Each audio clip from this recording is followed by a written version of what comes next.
Behind the partially open kitchen door, muted whispers and lively discussions could be heard. The night enveloped the house, and Scarlett, awakened by thirst, cautiously descended the stairs. Surprise seized her as she discovered her husband wasn't beside her in bed. The clock on the nightstand ticked quietly, indicating it was 3 in the morning. Where could he have disappeared to at such a late hour? Pondering this, she noticed that the pitcher of clean water, usually on the table, was empty. It hadn't been refilled yesterday, so she'd have to go down to the kitchen. In her slippers, Scarlett made her way to the hallway. With each step down the staircase of their spacious home, she caught snippets of Dylan's conversation with his mother, who was also Scarlett's mother-in-law. This surprised her since she hadn't noticed before that her husband and mother-in-law engaged in lengthy conversations at night. Approaching the door, she could discern her mother-in-law's voice. "It was long past time for you to rid yourself of her," the mother-in-law's voice hissed like a serpent's whisper, filtering through the partially open door. "Mama, please, enough. I love Scarlett," Dylan whispered back,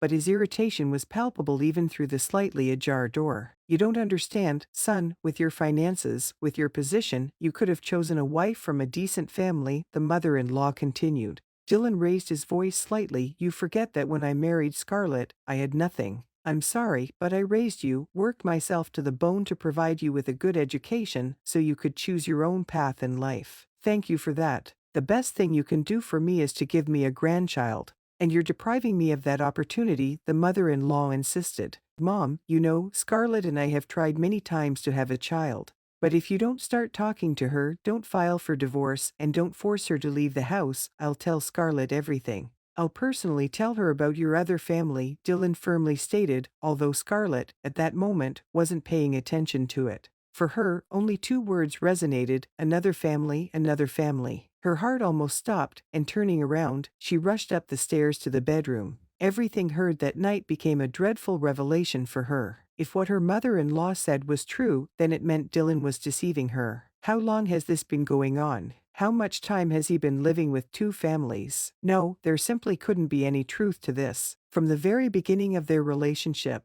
they both loved each other, cared for each other, and her husband never even hinted at anything that could hurt Scarlett. Hundreds of little hammers were ringing in her head. She longed to wake up, to realize that this was all just a nightmare, that everything would vanish as soon as she opened her eyes. But this was not a dream. She overheard her mother-in-law's conversation with her husband about Dylan having another family. It was simply impossible. 10 years ago, Scarlett and Dylan first met at one of the numerous parties that her friend Harper had invited her to. They were attending hairstyling courses together and were already doing their apprenticeship at a beauty salon. "Stop torturing yourself," Harper urged her friend. "Let's go to the party, it'll be fun. You hardly ever go anywhere. When was the last time you even went to a snack bar?" "No, I feel uncomfortable. I don't know anyone there," Scarlett refused. "Well, you'll get to know them, make new friends. There are plenty of people there, and there are no unnecessary ones," Harper insisted, embracing Scarlett's shoulders and looking into her eyes. "At least you know 2 people for sure, me and Liam."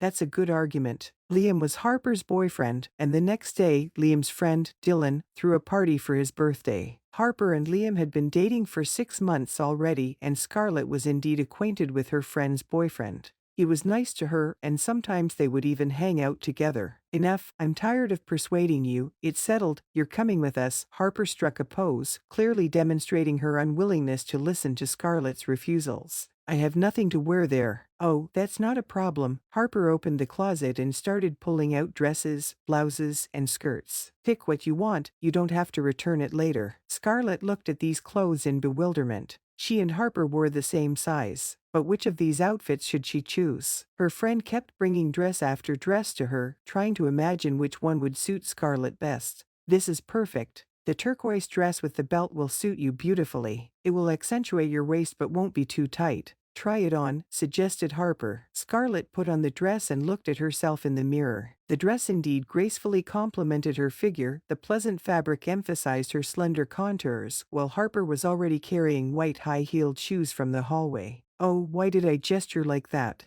I barely found them, bought them for prom, and haven't worn them since then. You could probably break a leg in these, but you won't. But you'll look stunning," Harper said cheerfully, placing the shoes in front of her friend. "Put them on, this outfit will appeal to both girls," and Scarlett was even glad she was going to the party. She would distract herself a bit, and most importantly, Harper would be by her side, which reassured her. The next day, Harper and her boyfriend Liam picked up Scarlett. She lived in a small one-bedroom apartment in the residential area. This corner had been her sanctuary ever since she became an orphan and left the orphanage. Despite its small size, she had made this place cozy. "Come on, let's go quickly," urged Liam, and as Scarlett got into the car, they were already eager to enjoy champagne and dance. "You look wonderful, Scarlett," calmly remarked Liam, glancing at her through the rearview mirror. Liam was usually more composed in their company, while Harper often didn't stay silent. "Well, will we make it?" complained Harper. "We're already half an hour late." "Notice, it's not my fault." Liam turned the ignition key and the car started moving.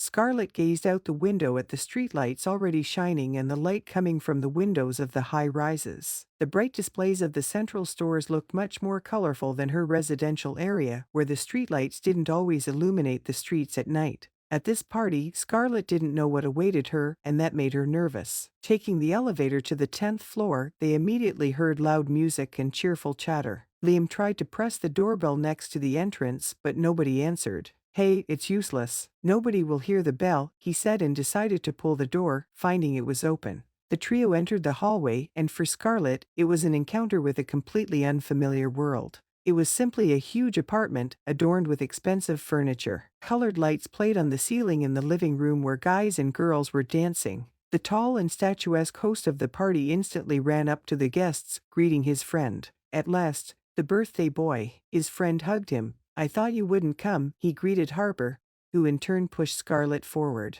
"Meet Dylan, my best friend." "Such a beauty." Harper raised a thumbs up, introducing Scarlett. "Pleasure to meet you," said Dylan, extending his hand. "I'm Dylan. Come in, join us, don't be shy about anything or anyone. Just have a blast, guys." Scarlett noticed that the atmosphere at the party was amazing. Girls in elegant attire carried themselves confidently and effortlessly, dancing and having fun without any discomfort. The guys were supportive of the girls. Plates of appetizers were on the tables and sills, while bottles of wine and other drinks were placed everywhere. Harper and Liam quickly went to their acquaintances since they knew almost everyone at the party. Scarlett felt a bit uneasy when suddenly someone offered her a glass. "Will you drink?" asked Dylan. The girl took the glass in her hand. Usually, she rarely consumed alcohol, but due to nervousness, she decided to take a sip. The wine turned out to be pleasantly tasting, subtly sweet with fruity undertones. "I noticed you're feeling a bit out of place. Why don't you join the dancing?" the birthday boy asked. "It's a bit awkward. I don't know anyone here," Scarlett shyly replied. "Do you want me to introduce you? But if not, that's not a problem either. I don't want to put you in an uncomfortable situation." "But then, look, that girl with long hair, that's Kira. We study together. She's constantly eating something. And over there, that guy, Jackson, he's my childhood friend. We attended the same daycare, can you imagine? We're still friends." "And there, on the couch, are Miles and Lucas. And those girls who are having a blast, that's Emily, Layla, and Svetlana," Scarlett recalled, trying to retain all the names in her memory, though remembering them all at once was challenging. "Don't be shy, we have a good company here, everyone knows each other," said Dylan, handing her a cheese and olive appetizer. "Try to relax. Can I go out to the balcony just to get some fresh air?" the girl asked. "Of course. It's really stuffy here," agreed Dylan, escorting Scarlett to the large balcony on the 10th floor. From there, a breathtaking view of the city, illuminated by numerous lights, unfolded. A light breeze brought a refreshing gulp of fresh air. The wine slightly clouded her thoughts. Slow music echoed from inside. "Let's go, dance," suggested Dylan, extending his hand. Scarlett turned around and saw that Harper and Liam were already dancing, getting closer to each other. "I feel like dancing too," remarked Scarlett, surprised to find that she really wanted to. Dylan turned out to be a very skillful and gallant partner. He moved gracefully and confidently. While dancing with him, Scarlett felt more confident amidst this unfamiliar company. "Where do you study?" Dylan asked. "I'm taking hairstyling courses," Scarlett replied. "Planning to make people beautiful." "Something like that," she smiled. Since childhood, she had dreamt of working in a salon, just like her mom. So, after leaving the orphanage, the choice was clear. "And you?" she asked. "I'm in my 5th year at the journalism faculty," smiled Dylan. "My dream is to become a journalist. I've always wanted to travel around the country and tell people about events in different regions. I plan to work in the news."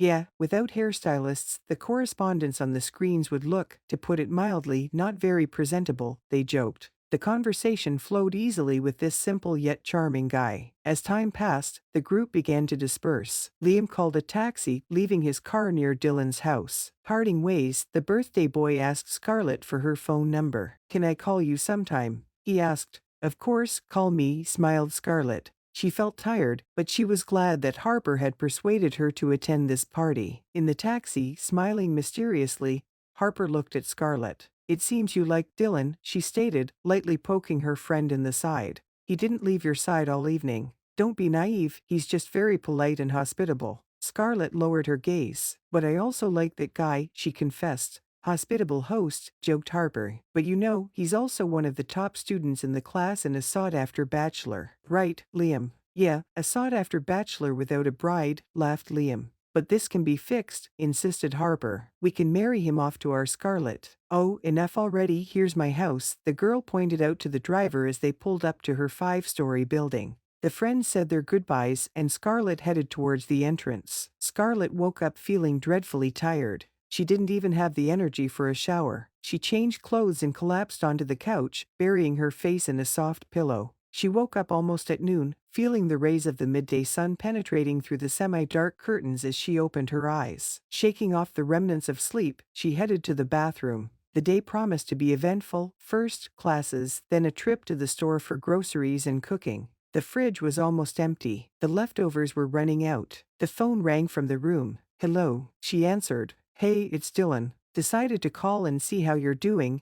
How's your mood?" The guy's voice came through. "Hey, everything's fine," replied Scarlett, feeling her heart beating faster. "Let's meet tonight, go somewhere," the guy suggested. "I have classes tonight," she announced. "But let's make a plan, I'll meet you after class. Send me the address." Scarlett didn't have a chance to say a word or even think. Dylan was already saying goodbye and hung up. She stood by the window, a smile slowly spreading across her face. She longed so much to see again that confident, mature, and strong guy. Involuntarily, she waited for the end of her classes. At the entrance, Dylan was already waiting. Scarlett noticed his figure from the window. "Hi," she greeted, her heart beginning to beat faster. "Hi, hop in," he offered his hand. "Let's go, I know a place. It's a nice spot where we can sit, have a snack. You're probably hungry." Dylan smiled with a charming smile that Scarlett couldn't resist. She really felt like having a snack. They headed to a small cafe with a few tables, where tranquility and calmness prevailed. A few customers were conversing quietly, enjoying their coffee, while background music created a serene atmosphere. "Order whatever you want," Dylan said as the waitress brought the menu. "And you?" Scarlett asked. "I understand, you're shy, okay," he smiled. "Well then, I'll order for both of us, all right." "Okay," said Scarlett with a smile. Dylan took charge of the order. For both of them, he chose a fresh salad, aromatic stew, and an enticing dessert. In the pleasant atmosphere of the restaurant, Scarlett delighted in the treat, relishing every bite. Dylan watched her, smiling affectionately. "I'm incredibly pleased that you agreed to spend time with me," he said when the last bites of dinner disappeared from the plates. "Now it's time for coffee. It's funny, it feels like we've known each other for many years and meet at this cafe every day," Scarlett shared. "But, actually, I hardly know anything about you. What do you want to know?" "I grew up in this city, lived here all my life," Dylan began to recount. "My mom raised me from the very beginning. I don't even remember my father. My mom always said it was a taboo subject for us, and I stopped asking about him even before school. It wasn't easy for my mom alone, but she coped with all the difficulties and made sure we didn't lack anything. I'm very grateful to her." "What about your mom?" Dylan showed interest. "My mom has her own publishing house now." "It's clear why you're interested in becoming a journalist," noted Dylan. "Yes, but that's not the main reason. I'm already working. Mom gives me assignments for publications so that I can earn my own money, get used to working. I've been writing for the publishing house since my 3rd year," explained Scarlett. Their cups had long been emptied, and the cafe was gradually becoming quiet. "Shall we go?" Dylan suggested. They stepped outside onto the street where the May breeze playfully tousled Scarlett's hair. Strolling through the park, they enjoyed each other's company. At that moment, neither of them wanted to return home. In Scarlett's soul, there was a sense of tranquility and security that had been absent for so long. "What about you? Will you tell me something about yourself?" Dylan inquired. Scarlett remained silent. It was difficult for her to open up about herself to this confident guy whose life seemed to be going smoothly. He's lucky to have at least a mom who probably simply adores her son, takes care of him, loves him with all her heart, thought Scarlett. But she couldn't bring herself to talk about it. Her life had taken a different turn. That's how the world works, that's fate. Not everyone is fortunate. Some people don't have luck from the start, she tried to explain. No, my mom was a hairdresser, the girl began to talk about herself. Then it becomes clear why you chose this profession, following your mom, noticed Dylan. Yes, she's been gone for a long time. She passed away, said Scarlett, not wanting to continue this topic at all. For a long time, she tried not to remember her childhood. Her father sometimes drank and would occasionally raise his hand to her mother, but despite that, she always loved him deeply. Even now, as an adult, fragments of those scenes from her childhood remained in her memory, scenes that had frightened her, made her huddle in a corner, hide behind a cupboard, or under the table. Once, in a state of alcohol intoxication, Scarlett's father got into a fight, resulting in someone's death. As a consequence, he ended up behind bars, where he eventually passed away. Scarlett's mother, overwhelmed with immense grief over her deceased husband, began to abuse alcohol. Bitterness and sorrow became her constant companions. She often left her 5-year-old daughter alone at home for several days, going on extended walks. The woman had to leave her job, she was repeatedly fired for being intoxicated, and clients complained about the smell of alcohol. Witnessing all this, neighbors sought help from social service workers. Eventually, Scarlett's mother had her rights as a parent revoked. After this, the woman completely descended into alcoholic madness. Once beautiful, caring, and well-groomed, she turned into something terrible. Alcohol destroyed her. One day, neighbors found the girl's mother dead in her own apartment. The girl's custody was taken over by her grandmother, who took her in. However, by the time Scarlett was supposed to start first grade, her grandmother passed away from a heart attack. That's how the girl ended up in a children's home. The girl didn't want to burden the boy with this heavy story, especially when everything in his life seemed prosperous. She didn't want other people's problems to overshadow the pleasant atmosphere. Deciding to conceal the truth, she deceitfully replied, "I never knew him either." "I see. So, I guess we're friends in misery then," Dylan joked, trying to lighten the tense mood, sensing that the conversation was veering into a dark path, which had cast a melancholic mood over Scarlett.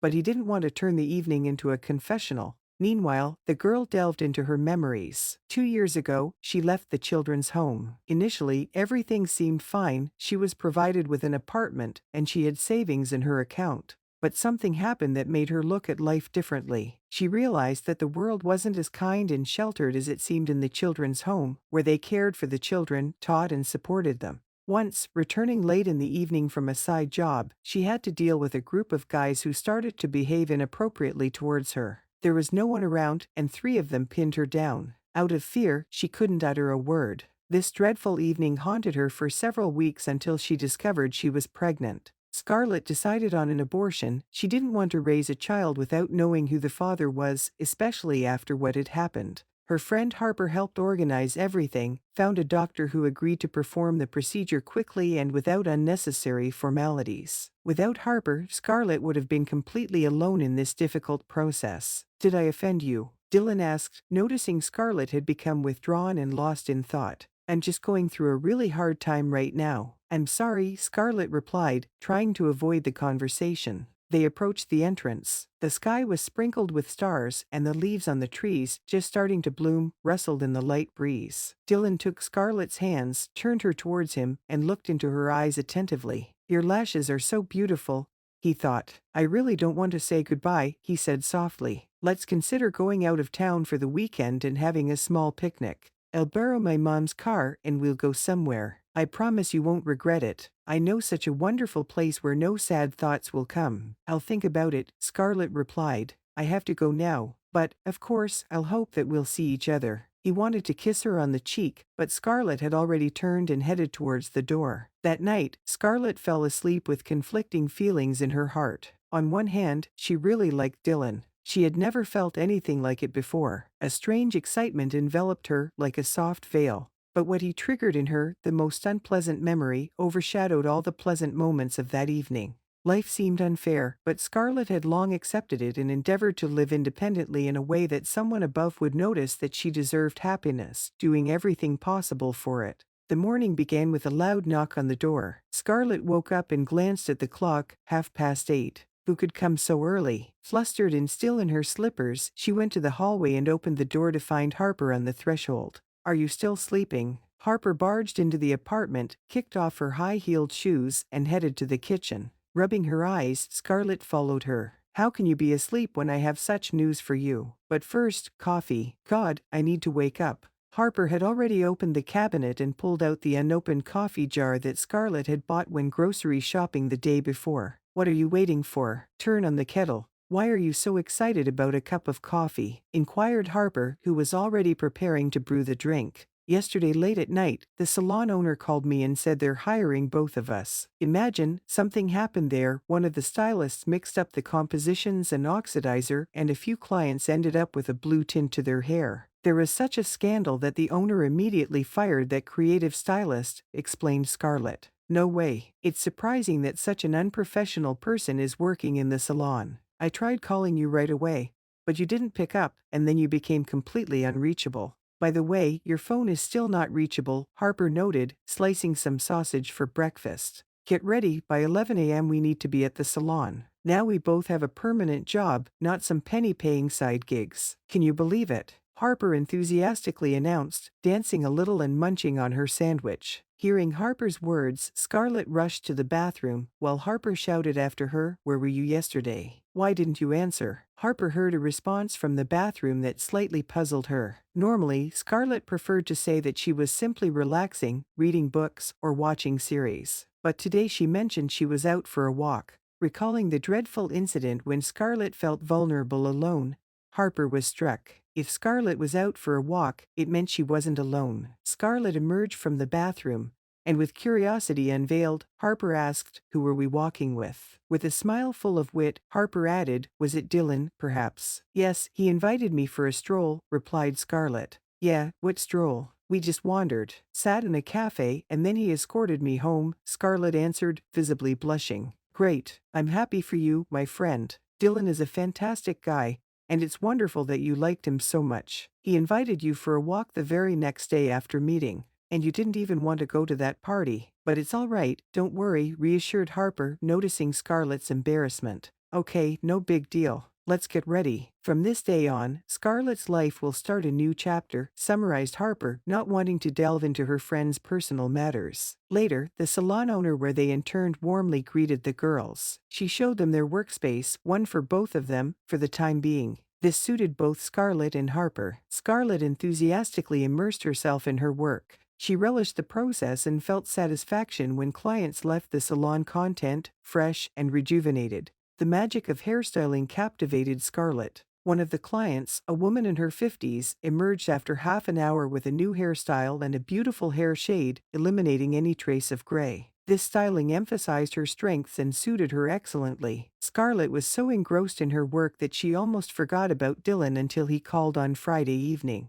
"Hi, how about a picnic? I think it'll be great," Dylan said. This call caught Scarlett off guard but, at the same time, reignited her interest in the person with whom her heart was starting to beat faster. "I work until noon on Saturday," she answered uncertainly. "No problem, we can go after lunch," the guy confidently declared. After agreeing, Scarlett pondered whether she was rushing too much, heading out of town with a guy she had recently met. Although she liked Dylan, her negative experiences with guys made her cautious. However, she persuaded herself that everything would be fine because Dylan seemed decent, smart, and well-mannered.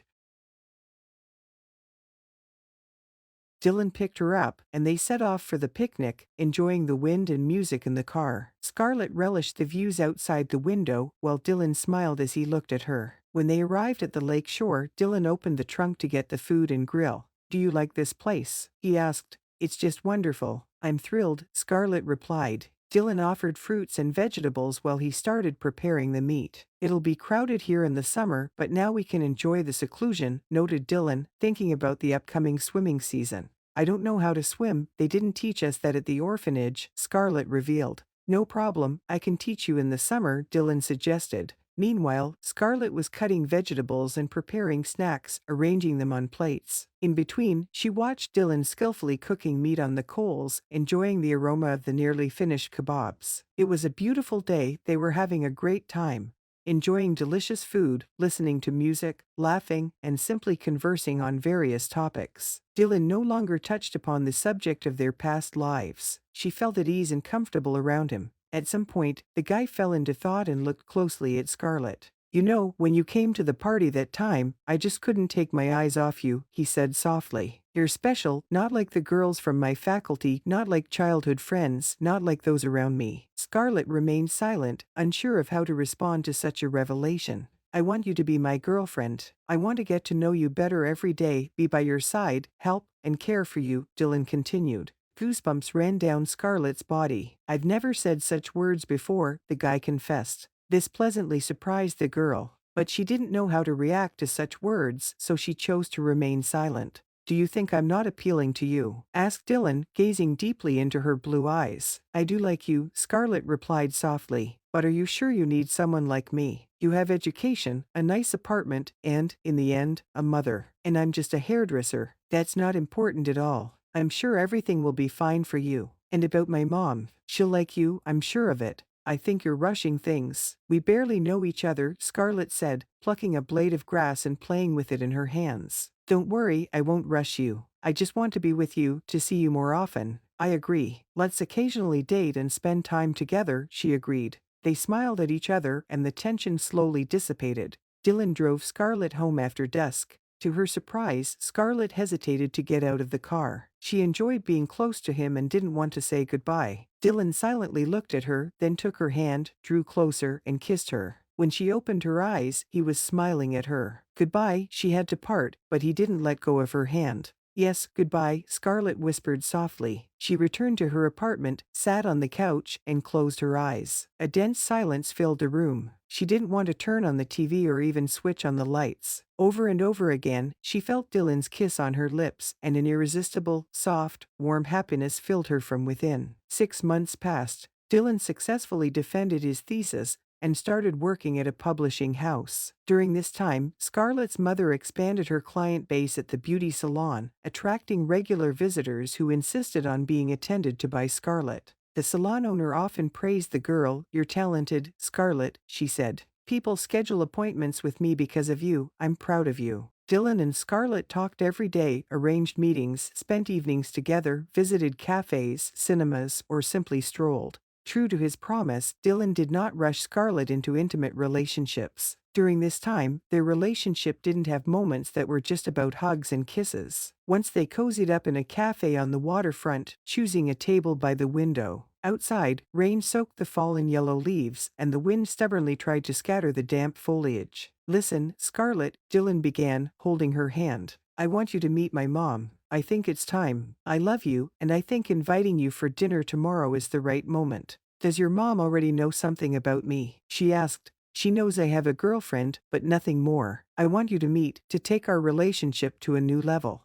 What do you think about it? I want you to be able to show up at our house as my special girl. I want everyone to know that we're together, that you're a part of me." "What about you?" Scarlett asked, thoughtfully. "I'm afraid I won't be liked by your mom." "Don't worry about that. She'll accept my choice. Mom loves me and will be happy if I'm happy." Scarlett nodded silently, but she wasn't entirely confident that they were doing everything right. However, she hoped that everything would turn out well and decided that she would carefully prepare for this meeting. Scarlett knew whom she could rely on and who would support her. When she got home, she immediately picked up the phone to call Harper. "Can you come over?" she asked her friend. Urgently, something happened. "Yes, what's wrong?" "I'm on my way." Harper's response came quickly. Scarlett always knew she could count on Harper to respond instantly to her request without asking too many questions. Within half an hour, her friend was knocking on the door. "We saw each other at work today. What happened in just a couple of hours?" Harper asked, entering the kitchen.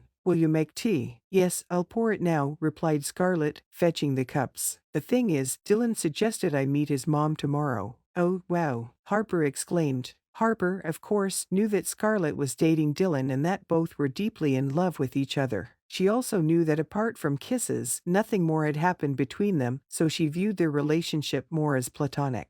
She was surprised that Dylan was taking such a step, introducing Scarlett to his mother. Usually, in such cases, things went differently. Couples spent more time together before meeting each other's parents, or they met when the situation was more serious than just having dinner at home. Yeah, he said today that we have dinner at their place tomorrow. I'm so nervous, confessed Scarlett. Oh, really? Do you think he's immediately suggesting you live together? Harper exclaimed, waving her hands and rolling her eyes to the ceiling. I thought something really significant had happened. And here it is just dinner at his place. Well, he'll ask you some questions.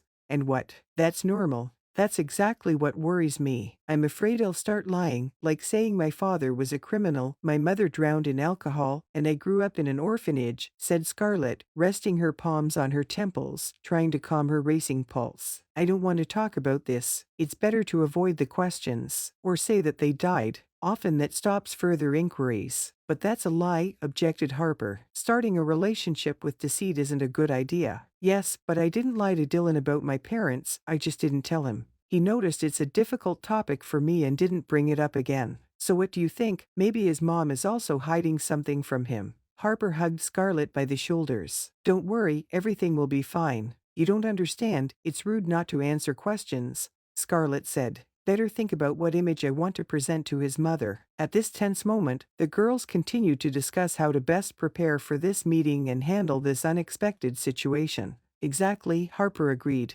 His mom is probably a very sophisticated lady, owning a publishing house, driving a car. And their apartment, of course, is luxurious, as you know. So, you should present yourself to her in your best form. Let's see what you have in the closet to pick something decent. The girls entered the room, and Harper, acting like a hostess, opened the closet door, carefully surveying her friend's wardrobe. Dresses, skirts, blouses started flying onto the couch, one after another. Listen, for this occasion, this knit dress will do, said Harper, handing Scarlett a hanger with a plain blue dress. Firstly, it fits the weather, and secondly, it's not too flashy. Do you think it'll work? Of course, replied Scarlett. Pay more attention to the overall look. Apply light makeup, and everything will be great. Her friend seemed pleased with herself. As usual, she finds a way out of the situation and is proud of it, thought Scarlett. Harper always finds the problem and its solution, she said aloud. It's a little nerve-wracking, Scarlett continued to hesitate. Don't get nervous. All that's left for us is to choose a wedding dress, joked Harper. Oh, come on, enough with the jokes. But seriously, does he immediately want to introduce me as a future bride? You act like you're from another universe, all guys do that, Scarlett said. No, you haven't had this yet because you didn't want it. Dylan has wanted this for a while, I'm sure, said Harper. Stop cornering me, Scarlett shrugged off her friend and pressed her cool palms against her warm cheeks. On one hand, Scarlett was grateful to Harper for her support, but on the other, her friend's frankness always bewildered Scarlett, making her blush. Nevertheless, she agreed with the advice regarding the dress, setting it aside while returning the rest of the clothes to the closet. The friends headed towards the hallway. All right, I'll run along, said Harper, kissing Scarlett on the cheek. Don't forget to tell me how it all went later, okay? Of course. Who else can I tell? Replied Scarlett. Scarlett closed the door behind her friend and glanced at herself in the mirror. Why did Dylan have to come up with this introduction to his mom? She thought. Maybe it would have been better to just stay together alone all these months. Scarlett, without this. Dylan returned home, opening the apartment door and loudly announcing, Mom, I'm home. I'm in the kitchen, dear. Come eat, Luna replied. You must be hungry. He sat at the table, and in front of him was a plate of fried potatoes and sausages. Sausages again. Dylan remarked discontentedly. You cook so well. Why don't we try something else? Don't grumble, please. You know I don't have time to cook right now, Luna patted her son's shoulder. Work comes first. But tomorrow, I'll make something special, I promise. What's the special occasion tomorrow? Luna asked, pouring tea for her son. Well, tomorrow, Mom, I'll introduce you to my girlfriend, Dylan said solemnly. Luna smiled, resting her chin on her hand. Nothing new. We've been dating her for 6 months, Dylan said. Can you pass the bread, please? The mother handed her son a plate with sliced bread. Luna knew that Dylan was seeing someone. She often heard him talking on the phone with some girl. Besides, she couldn't help but notice how incredibly happy her son was. Despite not lingering at work and coming home late, he was happy. When Luna saw that Dylan had decided to introduce her to his girlfriend, the smile quickly vanished from her face. She felt hurt by her son's response and decided to retort.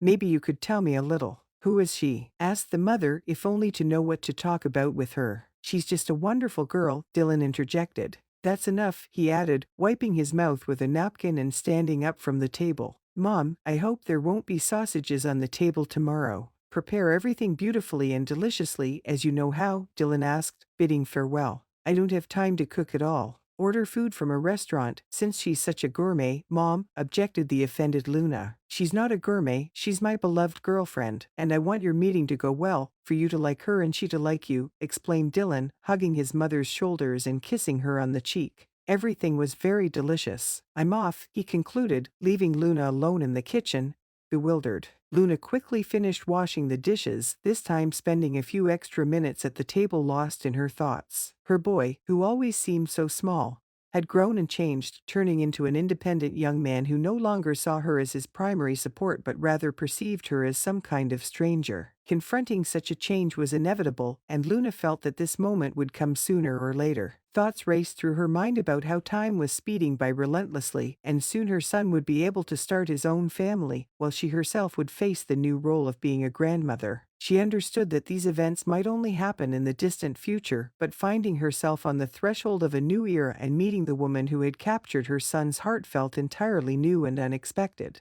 Jealousy tormented her heart, but Luna Ilyinishna resolutely didn't want to disrupt her relationship with her son because of it. The evening passed incredibly quickly, and Luna had to find time to prepare dinner despite the commotion. It was simply impossible to go to the stores in search of groceries. Taking care of the dishes, she sat down at the table, took out her smartphone, and opened the website for grocery delivery service. The next day, she invited her secretary, Eva, into her office. I'll be leaving earlier today, the boss announced. Keep an eye on everything here and don't forget to close the office. Is something wrong? Eva inquired. Yes, today Dylan will bring his girlfriend to meet me. I need to prepare dinner, Luna replied. My goodness, congratulations. But for what? Ava expressed her dismay. I have no slightest idea who these girls are and what they want from my son. They are so well known. She, scares and raises concerns. Oh, how many fraudsters there are around, targeting young successful people, Luna sighed.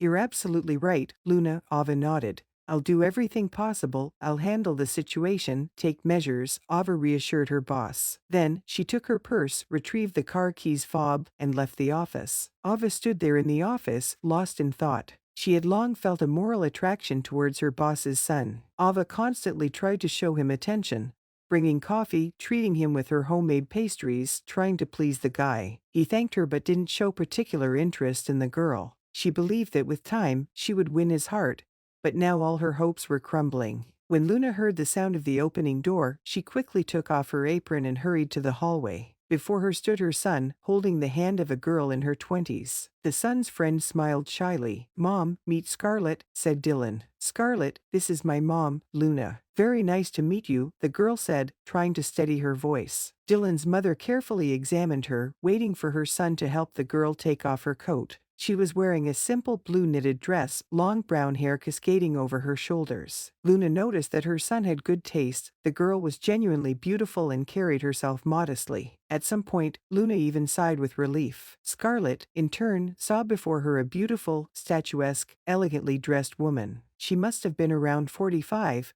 but she didn't look a day over 40. Come into the living room, Dylan's mother offered. I'll be right there, I still have something hot in the oven. Scarlett, come in. Make yourself at home. Don't be shy. Dylan nudged the girl toward the open doors to the hall. It was her second visit here, to this house, although the first time was at a party. But today, the room looked completely different. In the center of the space, there was a beautifully set table illuminated by a large crystal chandelier with many dangling drops. Silence filled the air. Don't worry, Dylan whispered into the girl's ear, I'll help you take a seat at the table. Mom, we don't need your help. Luna was already heading to the living room, carrying a dish with roasted meat. Sit, better at the table, she offered. For a while, silence filled the room. No one knew how to start the conversation. The mother was the first to break the awkwardness. Dylan, sweetheart, take care of the guest and me. Put the salad, she smiled at Scarlett. While Dylan diligently arranged the food on the plates, Luna decided to initiate a conversation with the girl. Scarlett, tell us about yourself. What do you do? Are you studying at university? The mother asked. No, I'm already working, the girl quietly replied.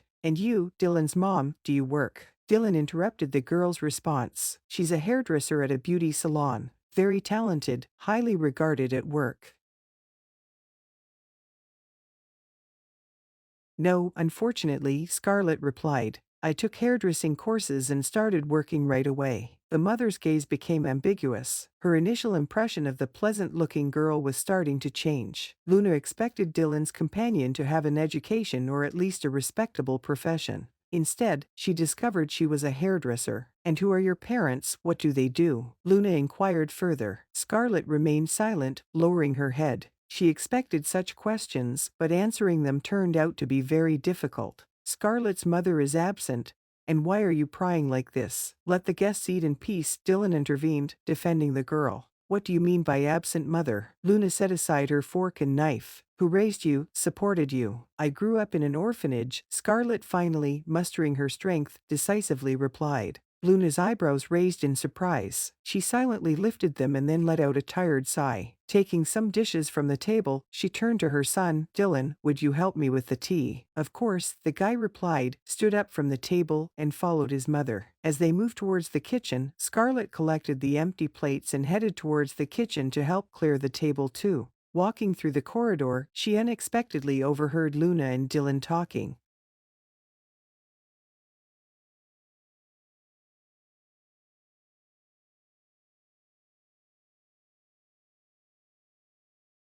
"But I love Scarlett," the guy argued. "Over my dead body, do you understand? I won't let you ruin my life by tying her to this." Suddenly, they both noticed Scarlett in the doorway, holding the plates. The girl took a few steps forward, placed the dishes on the table, and said, "I've cleared the table," then turned around and walked away. "Mom, you should have shown a little tact," Dylan expressed his discontent. "You don't understand, she's my girlfriend," Scarlett's voice echoed. The door lock clicked loudly, and Scarlett left, slamming the door. Dylan rushed after her, throwing on his jacket and hat on the fly. "Scarlett, wait," Dylan shouted, catching up with her in the yard. "Wait, you promised," he continued, grabbing her, turning her towards him, and holding her tightly. "I won't let you go anywhere," he said, his gaze fixed on her eyes. "I love you, and I will never enter your house again," the girl said quietly. "Don't pay attention. My mom just hasn't understood you yet." He started kissing her cheeks, moist from tears, feeling hurt by the woman who had smeared Scarlett from the very beginning of their acquaintance. With salty drops on her cheeks, she cried like a child unjustly hurt. The pain was immense, and the offense doubly so. "Do I deserve such humiliating words for everything I've had to go through?" Scarlett thought, softly sobbing. She didn't express a single negative word in front of Dylan's mother. "I need to go home to calm down a bit," she said, gathering her resolve. "Let's go, I'll go with you."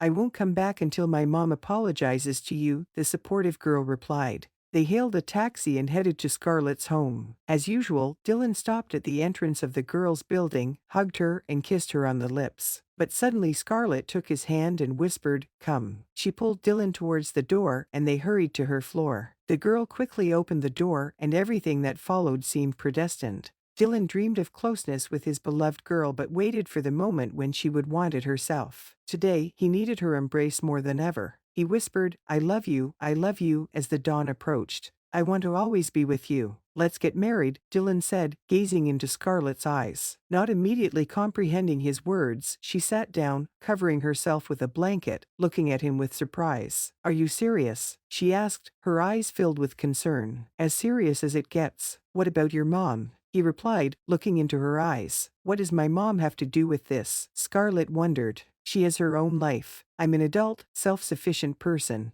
I have a good job, and will live just fine without her help." Scarlett threw herself into his chest. "I love you so much," she whispered. The entire next day, Dylan and Scarlett spent together. They cooked lunch, strolled through the streets of the residential area, kissed, and felt complete happiness. After returning home from shopping, Dylan and Scarlett started preparing dinner. Suddenly, the phone rang. "That's mine," said Dylan, heading to the room to answer the call. Sensing something amiss, Scarlett sat down on a chair, trying to make out the conversation from the kitchen. The girl understood that Dylan's mother was calling. "And they won't come back until you reconsider your relationship with Scarlett," she heard when he answered the call. "Stop yelling. I'll come to work tomorrow as usual," Dylan replied. He returned to the kitchen and saw Scarlett looking downcast. "So, darling, everything is fine, we're together," he reassured her, embracing her. Then, out of the blue, he lifted her up and twirled her around. "Am I not getting fed in this house today?" Scarlett joked, laughing. She felt relieved because Dylan wasn't going to yield to his mother's first call and didn't leave her after their conversation. The next morning, Scarlett was preparing breakfast, but Dylan declined, saying he'd just have a cup of coffee and needed to stop by home to change before work. "And in the evening?" asked Scarlett with concern. "After work, I'll pick you up, we'll go to the beauty salon, and then either to my place or yours. Don't you like my constant presence in your apartment?" Dylan smiled. Dylan kissed Scarlett and hurried off. When he returned home, his mother was already gone. She had left for the publishing house. After changing, he grabbed a folder with the manuscripts he had been working on. He rushed to the office as well. In the corridor, he was greeted by Eva, the secretary. "Dylan, hello. Would you like some coffee? I can bring it right away," she offered. "No, not now. Sorry, in a rush," replied Dylan, heading towards the editorial department's office. Deadlines were looming, and he was eager to finish a major project to spend the evening with Scarlett. A few minutes later, the internal phone on his desk rang. "Dylan, please come to Luna's office," he heard Eva's voice. "Yes, she's calling for you." Stacking his documents in the folder, closing files on the computer, Dylan headed to the reception area. He opened the door to his mother's office. "Hello, Mom," he said, noticing papers on the desk. "Well-mannered people greet first," Luna said sternly, without looking up from her work. "They don't call their son's fiancé an upstart and an orphan.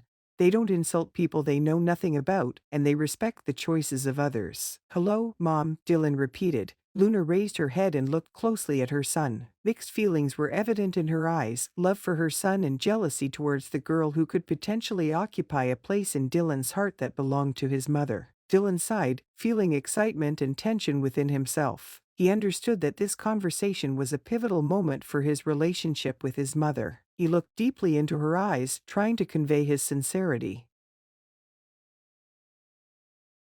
"Yes, Mom, I am serious about marrying Scarlett," he replied firmly. "I feel that she is the one I want to spend the rest of my life with. My feelings for her are genuine, and I cannot imagine my life without her." Luna looked at her son with mixed feelings. Her love for Dylan wrestled with concern and fear for his future. She understood that sometimes her concerns might mask her true care for her son. "I understand, son," she finally spoke. "And I want you to be happy. I have to admit, Scarlett caught me off guard. I wasn't prepared for how seriously you take our relationship." Dylan smiled slightly, feeling relief and a release of tension. "Thank you, Mom. This means a lot to me." The moon nodded slowly. "I understand. Try to make sure that you and Scarlett are happy. And remember, I'm always here to help you if you need it." They hugged, and Dylan felt that this conversation brought some clarity and understanding between him and his mother. "Yes, Mom, I'm seriously planning to get married," declared Dylan. "Well, okay. Ultimately, I have to trust your choice." "Yes, and in this case, I'll soon have grandchildren, won't I?" said the mother, trying to find positive aspects in the situation. "We haven't thought about that. Maybe they'll come." Dylan was still upset with his mother, although he felt she was ready to reconcile. "I'll apologize to Scarlett right away. She will soon become a member of our family, my future daughter-in-law. Let's file the papers at the registry office, and this weekend, let's invite her over to discuss wedding preparations," stated the woman. Dylan was taken aback. His mother's sudden agreement to the marriage somewhat puzzled him. Such swift consent was unusual for Luna, who had always possessed a strong character and the ability to stand her ground. However, Dylan was relieved that she had at least come to terms with his decision. "Are you really not against our marriage?" Dylan asked, incredulously. "If you love Scarlett, I'm not against it. Your happiness is what matters most to me, honey," his mother replied, approaching and embracing him. Struggling with the thought that her son would create his own family, Luna realized that refusing to reconcile with this idea might result in losing him. That was unacceptable to her. "Thank you, Mom," Dylan said gratefully. "We're planning to live together with Scarlett. So, this weekend, we'll come to visit together." "That condition doesn't suit me at all," objected his mother. "Firstly, there are rules of decency. The groom and bride don't live together before the wedding. Secondly, you have your own house where you can take your young wife. It's better to live separately for now, that's what I insist on. Believe me, it will be better." Her voice carried a steely determination. Dylan paused for a moment, then said, "You're probably right." "Agreed. I'll wait for you at home in the evening. But for now, go to work." Walking through the corridors of the publishing house, Dylan still couldn't believe that his mother had given in and agreed to accept Scarlett. He looked forward to the moment he could tell her about it in the evening. Why wait until tonight? He thought. "Scarlett, do you have your passport with you?" Dylan asked the girl over the phone. "Yes, what's going on?" she inquired. Let's meet in the city center by the fountain during the lunch break. Is that okay? Dylan proposed. Fine,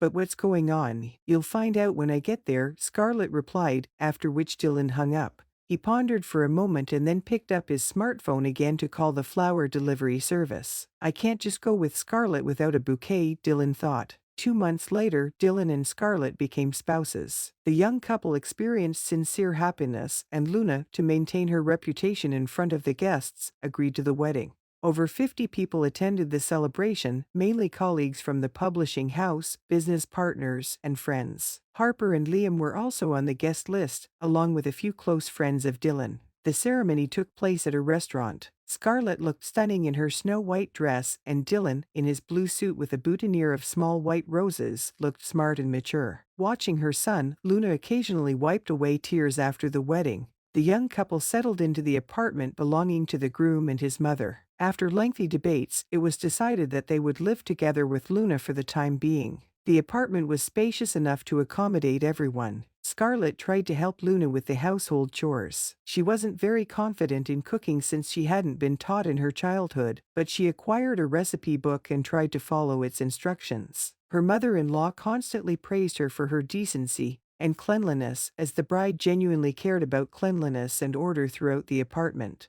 Immediately after the wedding, a tradition was established in the family of having joint Sunday dinners. On other days, the young couple could eat outside or later without waiting for Luna, but on Sundays at 5 p.m., they always sat down at the table. Scarlett mostly took charge of preparing dinner, but Luna often joined her. Sometimes, the mother-in-law and the bride cooked together in the kitchen. Once, when Dylan wasn't home, he dashed to the store while Scarlett was cutting vegetables and his mother was reading a magazine. "Could you please take the pot off the stove?" asked the bride. The woman got up, took the pot in her hands, and suddenly seemed dizzy. She fell to the floor, overturning a 3-liter pot of boiling broth onto herself. "Oh my God!" cried Scarlett and instantly rushed to her husband's mother. Luna was yelling loudly, then her cries turned into quiet sobbing. The girl grabbed her phone and dialed emergency services as soon as Dylan approached the entrance. Luna was already being prepared to be loaded onto a stretcher into the ambulance, and Scarlett was crying beside her. "What happened? What's wrong with Mom?" he asked. She accidentally spilled a pot of broth on herself. It was very hot, Scarlett said, handing her husband a bag. "Go home, I'll go with her." Dylan returned home late in the evening,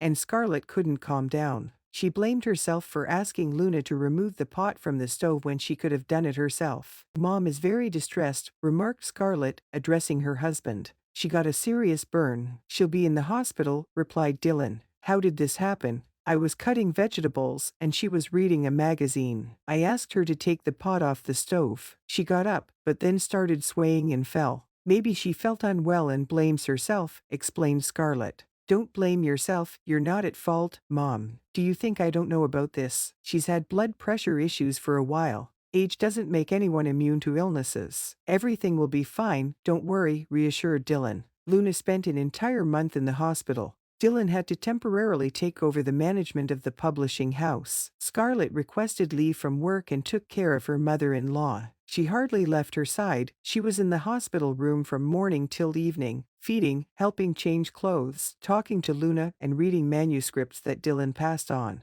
During this time, the bride and mother-in-law became very close. After being discharged from the hospital, they returned home to their family. During dinner, Luna, with a serious expression, said, "My children, I've had time to think everything through. Dylan, since you're doing an excellent job as director, stay in that position. As for me, I'll take some time off." "Mom, are you sure? Don't rush. I have another proposal," Dylan interjected. "I bought a plot of land in the city limits a while ago. It's time for us to move out of this 3-bedroom apartment, which, I hope, will soon become too small for us. After all, you're planning to gift me grandchildren. So, son, let's start building a house. I think we can do it in 2-3 years, Luna responded. "Now, this is a turn of events," exclaimed Scarlett in surprise. "That's great, of course, but I also had thoughts about this," Dylan addressed his wife and mother. "I've got some savings, and I thought, maybe Scarlett shouldn't work for others anymore. Maybe she should have her own beauty salon. Small, but hers. What do you think about that, Mom?" Scarlett looked back and forth between her husband and mother-in-law in surprise. Everything said at the table this evening was unexpected for her. She couldn't even imagine herself as a salon owner. Great idea, smiled Luna. Let her try herself in business. And you, help her. I don't even know what to say, exclaimed Scarlett happily. That's so much work. I'll need to find a place, buy equipment, hire staff. You'll do great. Dylan embraced her and kissed her on the cheek. You're brilliant. Well done indeed, supported Luna. A blessing came out of misfortune.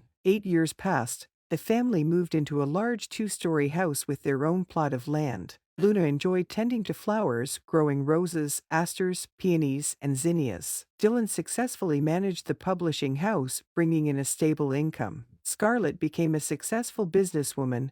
Her salon gained popularity, and clients spoke highly of the professional staff working in her beauty salon. Everything seemed perfect, except for one thing: Scarlett couldn't get pregnant. Scarlett and Dylan underwent a series of tests, had 3 IVF procedures, but to no avail. Scarlett had never shared with her husband about a traumatic experience she had many years ago, a miscarriage. She tried to hide this unpleasant event from him, but inside she felt guilty for not being able to give her husband an heir. The absence of children weighed heavily on their family. Dylan was preparing to celebrate the 15th anniversary of the publishing house. It was announced that the corporate party would take place at a restaurant, with all employees, regular clients, and partners invited. Everyone was in high spirits. Dylan was giving the final instructions to Eva, who stood before him with a notepad, jotting down all his directives. And finally, Eva, don't forget to oversee the seating arrangements for each guest. It's important that everyone can quickly find their seats. Do you understand? Asked Dylan.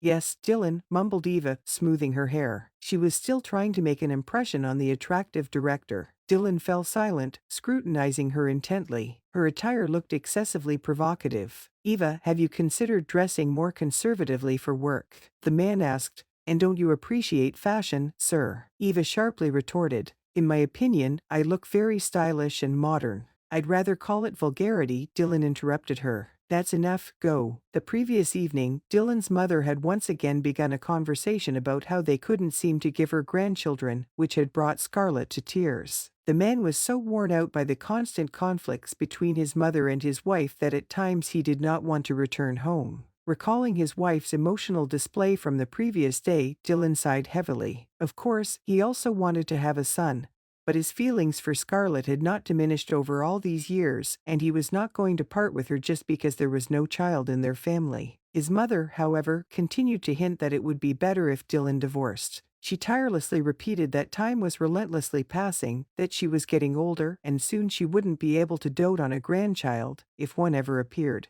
Trying to push away the sad thoughts, Dylan immersed himself in work. Scarlett refused to attend the corporate party organized for the 15th anniversary of the publishing house, citing feeling unwell. She spent the entire night in tears again, only managing to fall asleep thanks to the pills she took. Okay, darling. I'll try not to stay long and come back as soon as possible, Dylan bid farewell, leaving for the celebration. He kissed his wife and left the house. Scarlett sadly watched as the car drove away through the gates. The woman felt that she had been in a terrible state for a long time. Even 2 weeks spent with her husband at the seaside this summer couldn't fully ease her mental state. The idea of going to a restaurant, where guests are having fun and rejoicing, while she feels a crushing heaviness inside, seemed unbearable. Her mother-in-law did not miss the chance to add fuel to the fire, telling her husband that he should leave his infertile wife, and sometimes expressing her discontent directly, which brought Scarlett to tears. The marriage was falling apart at the seams, and she didn't know what to do. The restaurant was noisy and cheerful, guests were dancing, occasionally interrupted by congratulations and gift-giving.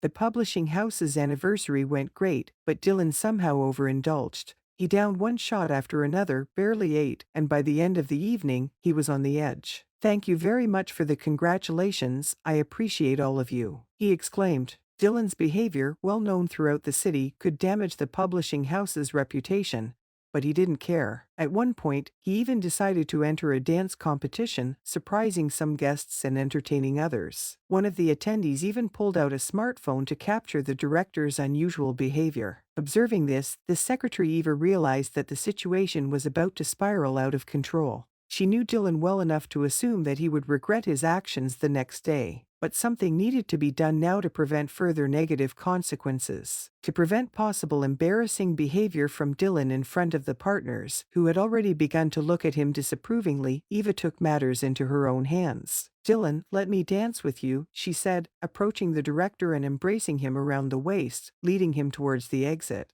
"Where are you taking me? I'm having fun here," protested Dylan. "We'll continue to have fun, just outside in the fresh air," Eva persuaded him, insistently guiding him towards the exit. She quickly hailed the first available taxi and ushered the exhausted director into it. She sat in the front seat, making room for Dylan, and promptly informed the driver of their destination. "Where are we heading?" murmured Dylan, trying to focus. "To a secluded place, where secrets will remain unknown." "Dylan," the secretary gently responded. "Is this really necessary?" inquired the director, barely lifting his head from Eva's lap. It seemed he was on the verge of falling asleep right in the car. "Hey, don't sleep. We're almost there," Eva reminded him. After settling the fare with the driver, Eva barely managed to pull the director out of the car and lead him to her living quarters. She resided in a student dormitory, but was on familiar terms with the woman at the front desk, who, somewhat groggily, let them in. In her room, Eva retrieved a half-empty bottle of brandy from the cabinet and poured the contents into glasses. "You need to relax a bit," she said, offering the glass to the man. "Come on, like this, gradually." After a small amount was consumed, Dylan began to come to his senses. When he asked where they were, Eva affectionately wrapped her arms around the man's neck, whispering, in a mysterious place, "You'll like it here. You have no idea how much." She kissed him. Under the influence of alcohol, Dylan was only vaguely aware of what was happening,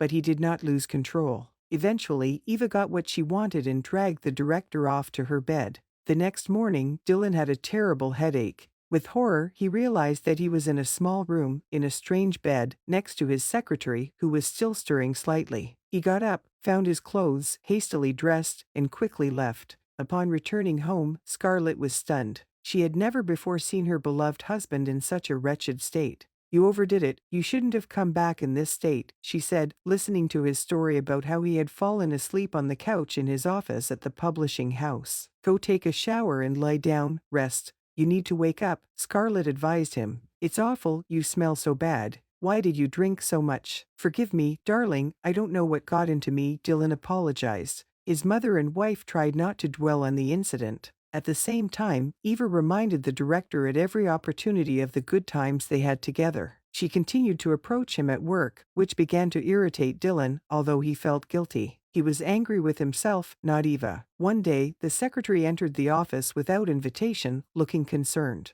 "What's happened?" Dylan asked. "I'm pregnant." Eva lowered her head. Dylan rose from his desk, approached the secretary, and looked into her eyes. "You're not joking, this isn't a mistake." "No, what should I do now?" Eva cried. "Calm down. What to do in this situation? At the very least, provide you with support. In the worst case, get married. After all, it's your child. But the latter is out of the question, and I will help with the finances," said Dylan. "I also need a place to live. I can't raise a child in a dormitory," Eva whined. "I'll take care of it. Please leave." Dylan dismissed her from the office. He sat down in the chair and rested his head in his hands. He will have a child, long awaited, but it's not with his wife, and the absence of his wife is a fact that pleased and worried him at the same time. For the baby, Dylan quickly resolved the housing issue. He accommodated Eva and her future child in Scarlett's apartment, which still remained vacant. Dylan announced that he had rented out the property to his employee, who had encountered temporary difficulties. 2 more years had passed, and on that night when Scarlett accidentally became a witness to her husband's conversation with his mother, she could no longer sleep.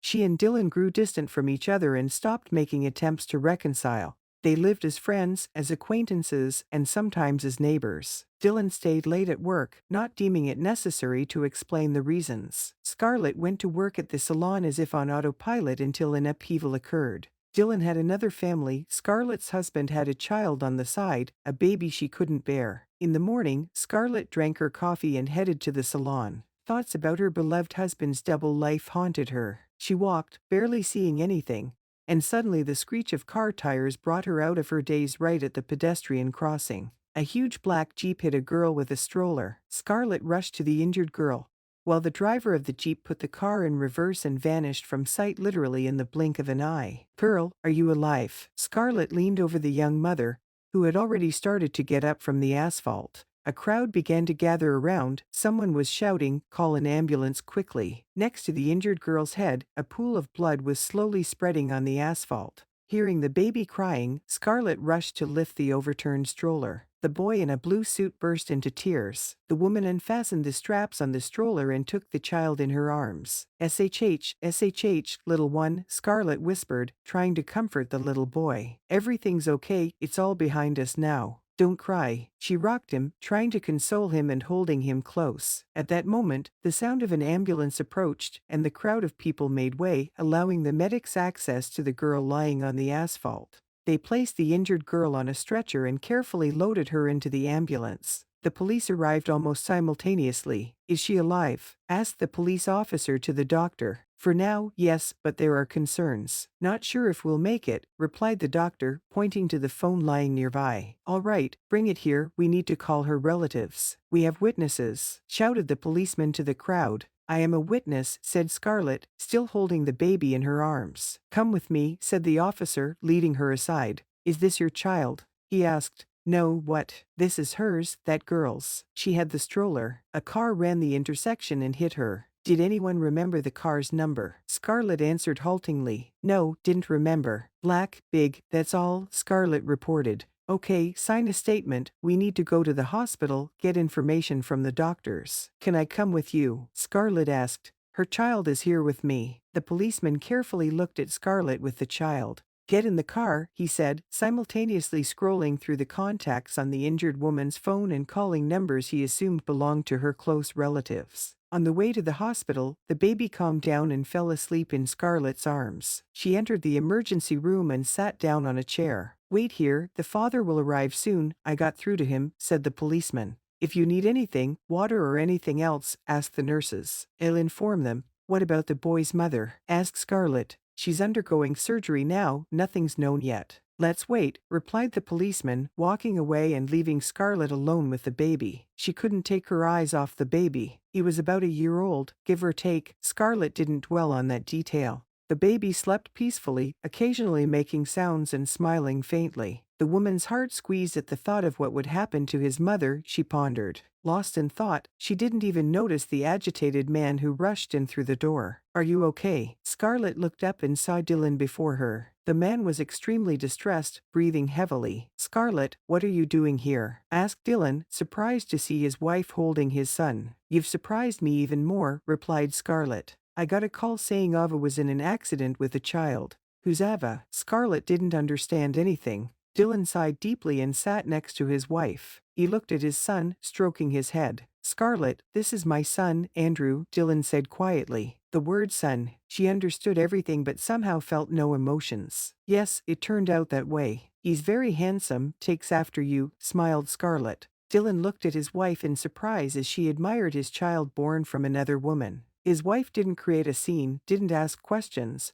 She simply embraced his son, who slept peacefully, smiling in his dreams. "I'll explain everything to you," Dylan wanted to say. "No need. What matters is he's alive. What matters is the baby is unharmed." Scarlett put a finger to her lips. "SHH, you'll wake him. He has been through so much already." "Okay, I'll stay silent." Dylan fell silent for a moment. Then he asked, "What about Ava? The operation?" "Not known yet." "Nothing," Scarlett whispered. At the end of the corridor, a doctor appeared, silently approaching them. "Are you the husband?" the doctor asked. Dylan glanced at Scarlett, then at the doctor, appearing bewildered. "No, I'm the child's father," the man said uncertainly. "I see. I'm very sorry. We did everything we could. She passed away. Stay strong." The doctor turned and walked away. Scarlett and Dylan remained silent. The baby in her arms stirred as if sensing that his mother was no longer there.